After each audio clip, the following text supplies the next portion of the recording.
अस्सलामु अलैकुम दोस्तों, क्या आपने कभी महसूस किया है कि आप हर दरवाजा खटखटा चुके हैं, हर दुआ मांग चुके हैं, हर वजीफा आजमा चुके हैं, मगर फिर भी आपकी किस्मत का ताला नहीं खुल रहा। इंसान थक कर हार जाता है और कहता है कि मौला, क्या मैं इतना गुनहगार हूं कि तेरी रहमत ने मुझसे मुंह फेर लिया। लेकिन बगदाद के सुल्तान हुजूर गौसे आजम शेख अब्दुल कादिर जिलानी रहमतुल्लाह अलैह फरमाते हैं कि किस्मत का दरवाजा बाहर से नहीं, तेरे अपने अंदर से बंद है। आज की यह दास्तान सिर्फ एक कहानी नहीं है, ये आपकी रूह का इलाज है। आज हम जिक्र करेंगे उन 4 खुफिया तालों का जिनके बारे में दुनिया का कोई अमीर या कोई वजीर नहीं जानता। ये वो ताले हैं जो अगर बंद रहे तो अर्श से उतरती रहमतें भी आप तक नहीं पहुंच पाती। आज की यह वीडियो आपकी बंद तकदीर की चाबी साबित हो सकती है। अगर आप भी अपनी तड़पती हुई रूह को सुकून देना चाहते हैं और अपनी बंद किस्मत को खुलता हुआ देखना चाहते हैं, तो आज की यह दास्तान आखिर तक जरूर सुनना, क्योंकि इसका हर लफ्ज आपकी सोई हुई तकदीर को जगाने की ताकत रखता है। चलिए शुरू करते हैं गौस ए आजम के उन पोशीदा राजों का सफर। बगदाद की वह सर्द रात आज भी तारीख के सीने में दफन है। आसमान पर बादल छाए थे और हवाओं में एक अजीब सी सिसकी सुनाई देती थी। शहर की गलियों में सन्नाटा था, मगर खानकाह ए कादरिया के बाहर एक शख्स मलबे की तरह पड़ा था। उसका नाम आरिफ था। आरिफ कभी उस शहर का सबसे बड़ा ताजिर था। उसके पास दौलत थी, नाम था, रुतबा था, मगर आज उसके पास सर छुपाने को छत तक न थी। वह अपनी हर कोशिश में नाकाम हो चुका था। उसने हर दरवाजा खटखटाया, हर वजीफा पढ़ा, हर दुआ मांगी, मगर उसकी तकदीर का ताला न खुला। आरिफ के चेहरे पर छाई मायूसी यह बता रही थी कि उसने हार मान ली है। वह आसमान की तरफ सर उठाकर बोला, या अल्लाह, क्या मैं इतना बुरा हूं कि तूने मुझसे मुंह फेर लिया? क्या मेरी किस्मत में सिर्फ दर दर की ठोकरें लिखी हैं? अभी उसके लफ्ज फिजा में गूंज ही रहे थे कि खानकाह का भारी लकड़ी का दरवाजा एक आवाज के साथ खुला। अंदर से एक बुजुर्ग बरामद हुए। उनके चेहरे पर ऐसा नूर था कि रात का अंधेरा भी शर्मा जाए। उनके माथे पर इबादत का चमकता हुआ निशान था और आंखों में ऐसी रहमत थी जैसे सारा समंदर सिमट आया हो। वह बुजुर्ग आरिफ के करीब आए और उसके कंधे पर हाथ रखा। आरिफ ने सर उठाया तो उन बुजुर्ग की आंखों में देखते ही उसे अपनी रूह कांपती हुई महसूस हुई। बुजुर्ग ने बहुत ही धीमी और मीठी आवाज में कहा, आरिफ, तू यहां पत्थर के दरवाजों को रो रहा है, जबकि तेरी तकदीर का ताला तेरे अपने अंदर बंद है। आरिफ तड़प कर बुजुर्ग के कदमों में गिर गया। वह जार जार रोने लगा। उसने कहा, हुजूर, मैं सब हार चुका हूं। लोग कहते हैं कि गौस ए आजम के दर से कोई खाली नहीं जाता। क्या मुझ जैसे गुनहगार के लिए भी यहाँ कोई रास्ता है? मेरी किस्मत क्यों नहीं बदलती? बुजुर्ग मुस्कुराए और बोले, बेटा, किस्मत पत्थर की दीवार नहीं है जिसे हथौड़ों से तोड़ा जाए। किस्मत तो वह नूर है जो रूह की पाकीज़गी से फूटता है। तू कहता है कि तूने हर कोशिश की, मगर तूने वह 4 ताले नहीं पहचाने जो तेरी रूह को जकड़े हुए हैं। जब तक ये 4 खुफिया ताले नहीं टूटेंगे, तू चाहे 7 समंदर के आंसू बहा ले, तेरी तकदीर का सूरज नहीं निकलेगा। आरिफ की धड़कनें रुक सी गई। उसने पुकारा, हुजूर, वह कौन से ताले हैं? मैं अपनी जान दे दूंगा, मगर उन तालों को खोल कर रहूंगा। बुजुर्ग ने आरिफ को अपने करीब बिठाया और बोले, बेटा, जान देने से ताले नहीं खुलते, बल्कि अपनी अना को मारने से खुलते हैं। गौस ए आजम शेख अब्दुल कादिर जिलानी रहमतुल्लाह अलैह फरमाते हैं कि इंसान अपनी बदकिस्मती का रोना रोता है, मगर वह यह नहीं देखता कि उसने खुद अपने हाथों से अपने दिल पर पहरे लगा रखे हैं। आज की यह रात गवाह है कि अगर तूने इन 4 तालों की हकीकत समझ ली तो कल का सूरज तेरी कामयाबी की गवाही देगा। आरिफ ने सर झुकाकर कहा, हुजूर, मैं सुनने को तैयार हूं। मेरी रूह प्यासी है। मुझे वह राज बता दे जो मेरी इस उजाड़ जिंदगी को फिर से आबाद कर दे। बुजुर्ग ने अपनी तस्बीह रोकी और पहले ताले का जिक्र छेड़ा। उन्होंने कहा, आरिफ, पहला ताला है गैर अल्लाह की उम्मीद। तू दुआ अल्लाह से मांगता है, मगर तेरा दिल यह सोचता है कि फलां दोस्त मेरी मदद कर देगा, फलां अमीर शख्स मेरा काम करा देगा। तू नाम रब का लेता है, मगर सहारा बंदों का ढूंढता है। याद रख, जब तक तेरे दिल में अल्लाह के सिवा किसी और से उम्मीद का एक धागा भी बाकी है, तेरी किस्मत का यह पहला ताला कभी नहीं खुलेगा। अल्लाह अपने बंदे को तब तक आजमाता है जब तक वह पूरी तरह बंदों से मायूस होकर सिर्फ अपने रब का ना हो जाए। आरिफ का जिस्म कांपने लगा। उसे अपनी पूरी जिंदगी एक आईने की तरह साफ दिखने लगी।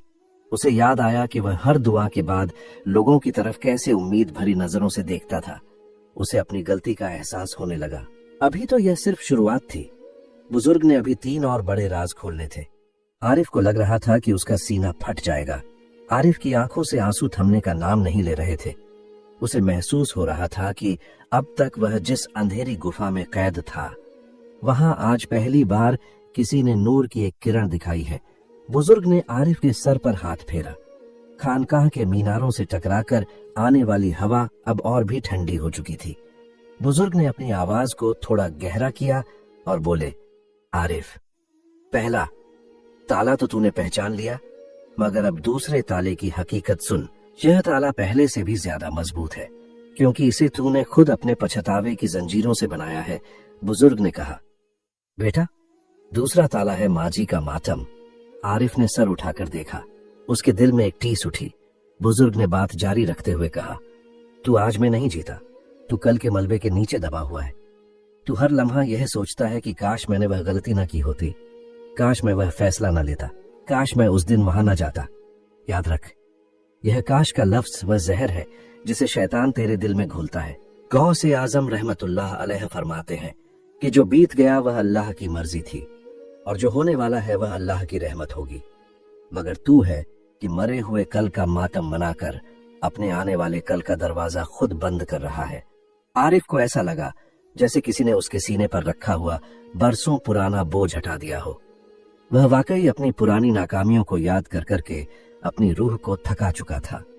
वह हमेशा खुद को कोसता रहता था। वह अपनी हर दुआ में अल्लाह से माफी तो मांगता था, मगर खुद को माफ नहीं कर पाता था। बुजुर्ग ने आरिफ की रूह की बेबसी को पढ़ लिया और बोले, बेटा, जब तू अपने गुजरे हुए कल को अपनी पीठ पर लाद कर चलेगा, तो तू तकदीर के उस रास्ते पर कैसे दौड़ पाएगा जो अल्लाह ने तेरे लिए सजाया है। तकदीर का दूसरा ताला तब खुलता है जब बंदा अपने माजी को अल्लाह के सुपुर्द कर देता है। वह कहता है, मौला, जो हुआ वह तेरी हिकमत थी, जो होगा वह तेरा फजल होगा। आरिफ ने सिसकते हुए कहा, हुजूर, मैं आज से इस काश के लफ्ज को अपने दिल से निकाल दूंगा, मगर मेरी तकदीर में छाई यह खामोशी कब टूटेगी। बुजुर्ग ने अपनी तस्बीह के दानों को तेजी से घुमाया और बोले, अब तीसरे ताले का जिक्र सुन, जो सबसे ज्यादा खतरनाक है, क्योंकि यह ताला इबादत करने वालों के दिल में छुप कर बैठता है और उन्हें पता भी नहीं चलता। आरिफ की आंखें फैल गईं। उसने पूछा, हुजूर, वह कौन सा ताला है? बुजुर्ग ने आरिफ की आंखों में आंखें डालकर कहा, तीसरा ताला है इबादत का तकब्बुर। आरिफ हक्का बक्का रह गया। बुजुर्ग ने फरमाया, आरिफ, तू कहता है कि तूने बहुत इबादत की, तूने रातों को जाग कर दुआएं मांगी, तूने हर वजीफा पढ़ा, मगर क्या तूने गौर किया कि तेरे दिल में एक ख्याल यह भी आता है कि मैं इतनी इबादत करता हूँ, फिर भी मेरा काम क्यों नहीं हो रहा? तूने अपनी इबादत को एक सौदा बना लिया है। तू समझता है कि तेरी नमाजें और तेरे सजदे अल्लाह पर कोई एहसान है। तू अल्लाह से अपनी दुआ का जवाब अपना हक समझकर मांगता है, जबकि इबादत तो बंदगी है, इबादत तो मोहब्बत है, और मोहब्बत में हक नहीं जताया जाता बल्कि सर झुकाया जाता है। आरिफ को ऐसा लगा जैसे उसकी रूह नंगी हो गई हो। वह वाकई अंदर ही अंदर यह सोचता था कि मैं तो इतना नेक हूं, मैं तो नमाजें भी पढ़ता हूं, फिर मेरी किस्मत क्यों खराब है? उसे अपनी सोच पर शर्मिंदगी होने लगी। बुजुर्ग ने आगे कहा, गौसे आजम फरमाते हैं कि वह गुनहगार जो अपने गुनाह पर रोता है और खुद को मिट्टी समझता है, उस इबादत गुजार से लाख गुना बेहतर है जो अपनी नेकी पर अकड़ता है। तेरा यह सोचना कि तू दुआ का हकदार है, यही तेरी दुआ के रास्ते की सबसे बड़ी रुकावट है।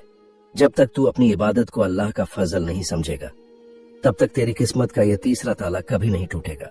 आरिफ के आंसुओं ने अब उसका चेहरा भिगो दिया था। वह बुजुर्ग के पैरों में ढेर हो गया। उसे समझ आ गया था कि वह कहाँ गलती कर रहा था। रात अब अपनी इंतहा पर थी। खानकाह के चिरागों की लौ अब और भी ऊंची हो गई थी। आरिफ ने दबी आवाज में पूछा, हुजूर, 3 ताले तो आपने बता दिए, मगर वह चौथा और आखिरी ताला कौन सा है जो सबसे ज्यादा मजबूत है और जिसे खोलने की चाबी अर्श के खजानों में छुपी है? बुजुर्ग ने एक लंबी सांस ली और खामोश हो गए। फिजा में एक अजीब सा इबादत वाला सन्नाटा छा गया। आरिफ को लग रहा था कि अब उसकी जिंदगी का सबसे बड़ा राज खुलने वाला है। आरिफ की सिसकियां अब खामोश हो चुकी थीं, मगर उसके दिल में एक ऐसा तूफान बरपा था जिसकी लहरें उसकी रूह को झकझोर रही थी। उसने महसूस किया कि अब तक वह तकदीर के जिन दरवाजों को बाहर से पीट रहा था, वह तो दरअसल अंदर से बंद थे। बुजुर्ग ने आरिफ की तरफ देखा और उनकी आवाज में अब एक ऐसी गहराई थी जैसे वह अर्श के राज बयान कर रहे हों। उन्होंने कहा, आरिफ, अब उस चौथे खुफिया ताले का जिक्र सुन जिसने अरसों से तेरी तकदीर को बेड़ियों में जकड़ रखा है। यह ताला सबसे मजबूत है क्योंकि यह तेरी अपनी मर्जी का ताला है। इसे गौस ए आजम इरादे का शिर्क फरमाते हैं। आरिफ के वजूद में एक लहर दौड़ गई। उसने लर्जती आवाज में पूछा, हुजूर, इरादे का शिर्क क्या होता है? मैंने तो कभी बुत परस्ती नहीं की, मैंने तो हमेशा खुदा को एक माना है। बुजुर्ग ने एक ठंडी आह भरी और बोले, बेटा, मिट्टी के बुतों को पूजना ही शिर्क नहीं होता। असली शिर्क वह है जब इंसान अपनी मर्जी को अल्लाह की मर्जी से ऊपर ले आता है। तू कहता है कि मेरा काम वैसे होना चाहिए जैसा मैं चाहता हूं, उस वक्त होना चाहिए जब मैं चाहता हूं। तूने अपने ख्वाबों, अपनी ख्वाहिशों और अपनी तदबीरों को खुदा बना लिया है। सजदे में सर तो झुकाता है, मगर तेरा दिल अल्लाह के फैसले पर राजी नहीं होता। तू अल्लाह से अपनी किस्मत का फैसला नहीं चाहता, बल्कि तू अल्लाह से अपने फैसले पर मुहर लगवाना चाहता है। जब तक तू अपनी मर्जी का बुत नहीं तोड़ेगा और अल्लाह की रजा के सामने मुर्दे की तरह बेबस नहीं होगा, तब तक तेरी किस्मत का यह चौथा और सबसे मजबूत ताला कभी नहीं खुलेगा। आरिफ को ऐसा लगा जैसे उसके वजूद की सारी दीवारें गिर गई हों। उसे याद आया कि वह हर दुआ में अल्लाह को मशवरे देता था। वह अल्लाह को बताता था कि उसके लिए क्या बेहतर है। वह कभी उस रब के फैसले पर चुपचाप खड़ा नहीं हुआ था।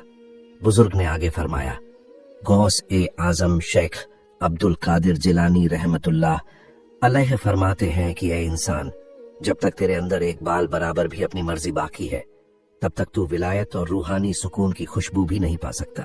तू कहता है कि मेरी दुआ कबूल नहीं होती, मगर तू यह नहीं देखता कि तेरी दुआ में तेरी अना छुपी हुई है। तू खुदा को हाकिम नहीं बल्कि अपना ताबे बनाना चाहता है। किस्मत तब खुलती है जब तू अपनी हस्ती को मिटा देता है और कहता है, मौला, वैसे कर जैसे तू राजी है, उस वक्त कर जब तू राजी है, और अगर तू राजी नहीं तो मेरी ख्वाहिश को ही मेरे दिल से मिटा दे। रात का आखिरी पहर शुरू हो चुका था और खानकाह के मीनारों से ठंडी हवाएं आरिफ की रूह को छू रही थी। आरिफ की आंखों से अब वह आंसू बह रहे थे जो पछतावे के नहीं बल्कि बेबसी और सुपुर्दगी के थे। उसे महसूस हो रहा था कि उसके दिल के जंग आलूदा ताले एक एक करके चटक रहे हैं। उसने रोते हुए पूछा, हुजूर, मैंने ताले पहचान लिए, मैंने अपनी गलती मान ली, मगर इन मजबूत तालों को खोलने वाली वह चाबी कहाँ है? मैं अपनी बंद किस्मत को कैसे खोलूं? क्या मुझ जैसा खाकसार शख्स भी दोबारा उठ सकता है? बुजुर्ग मुस्कुराए। उनकी मुस्कुराहट में वह सुकून था जो बरसों की इबादत के बाद हासिल होता है। उन्होंने कहा, आरिफ, वह चाबी किसी जंगल या गुफा में नहीं बल्कि गौस ए आजम के उस एक जुमले में छुपी है जो अर्श से फर्श तक के सारे राज खोल देता है। वह चाबी है फना। आरिफ ने सवालिया नजरों से देखा। बुजुर्ग ने तफसील से समझाते हुए कहा, बेटा, फना का मतलब है खुद को अल्लाह की रजा में मिटा देना। जब तू यह मान लेगा कि तू कुछ नहीं है और तेरा रब ही सब कुछ है, तो कुदरत तेरे लिए वह रास्ते खोलेगी जिसकी तूने कल्पना भी नहीं की होगी। तकदीर का दरवाजा तब खुलता है जब मांगने वाला मिट जाता है और सिर्फ देने वाला बाकी रह जाता है। बुजुर्ग ने आरिफ का हाथ पकड़ा और उसे खानकाह के अंदर ले गए। वहां सन्नाटा था, मगर एक अजीब सी रूहानी खुशबू फैली थी। उन्होंने कहा, आज की रात तूने जो राज सुने हैं उन्हें सिर्फ कानों से नहीं अपने दिल में उतार ले। गौस ए आजम की तालीम का निचोड़ यही है कि इंसान जब अपनी मई को मार देता है, खुदा उसे अपनी पहचान अता कर देता है। तेरी बंद किस्मत की चाबी तेरे अपने सजदे की तड़प में छुपी है। जा और आज एक ऐसा सजदा कर जिसमें तू खुदा से कुछ न मांगे, बस खुदा को मांग ले। आरिफ ने वजू किया और मुसल्ले पर खड़ा हो गया। आज उसकी नमाज में कोई बोझ न था, आज उसकी दुआ में कोई शिकायत न थी। उसने सर झुकाया और उसकी रूह पुकार उठी, या अल्लाह, मैं हाजिर हूं, मैं राजी हूं तेरी हर रजा में, तेरे हर फैसले में। जैसे ही उसका सर जमीन से लगा, उसे ऐसा महसूस हुआ जैसे सदियों का बोझ उसके सीने से हट गया हो। उसे अपने अंदर एक ऐसी रोशनी महसूस हुई जिसने उसके दिल के हर अंधेरे को मिटा दिया। खानकाह के बाहर सुबह का सूरज निकलने वाला था और आरिफ के लिए यह सूरज सिर्फ दिन की शुरुआत नहीं बल्कि उसकी नई तकदीर का आगाज था। दोस्तों, आरिफ की यह दास्तान हमें सिखाती है कि हम अक्सर अपनी किस्मत को बाहर तलाश करते हैं, मगर ताले हमारे अंदर होते हैं। अगर हम अपनी उम्मीदें अल्लाह से जोड़ लें, अपने माजी को भुला दें, अपनी इबादत पर घमंड न करें और अपनी मर्जी को खुदा की मर्जी में मिटा दे, तो कोई ताला ऐसा नहीं जो खुल न सके। गौसे आजम की यह नसीहतें हमारे मुर्दा दिलों को जिंदा करने के लिए काफी है। आज से यह अहद करें कि हम भी अपनी तकदीर के इन तालों को तोड़ेंगे और अपने रब की रजा में राजी होंगे। आज की यह रूहानी दास्तान आपको कैसी लगी और गौस-ए आजम का कौन सा राज आपके दिल को छू गया? कमेंट में हमें जरूर बताएं। आपकी एक राय किसी और के लिए उम्मीद का जरिया बन सकती है। अगर आपको इस वीडियो से सुकून मिला है तो इसे अपने अजीजों के साथ शेयर जरूर करें और इस वीडियो को लाइक करके हमारी हौसला अफजाई करें। अगर आप चाहते हैं कि ऐसी ही रूहानी और ईमान अफरोज दास्तानें आप तक